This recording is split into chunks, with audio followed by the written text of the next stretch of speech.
தனுசு ராசியை பொறுத்தளவில் 10ஆம் இடத்திற்கு செவ்வாய் பகவான் வருகிறார். 10ஆம் இடத்தை சனி பகவானும் பார்வையிடுகிறார். ஆக பணிபுரியக்கூடிய இடங்களில் நீங்கள் வாக்குவாதங்களில் ஈடுபடுவதற்குரிய வாய்ப்புகள் இருக்கிறது.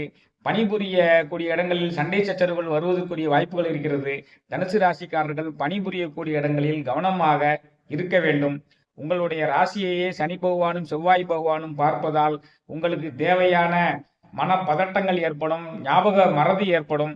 ஆனால் வியாழன் பகவான் இருப்பதால் எல்லாமே சரியாகிவிடும் என்றாலும் அது சனி செவ்வாய் பார்வை உங்கள் ராசியிலேயே பதிவதால் உங்களுக்கு தேவையில்லாத மனப்பதட்டங்களும் சஞ்சலங்களும் ஞாபக மறதிகளும் ஏற்படக்கூடிய வாய்ப்புகள் இருக்கிறது.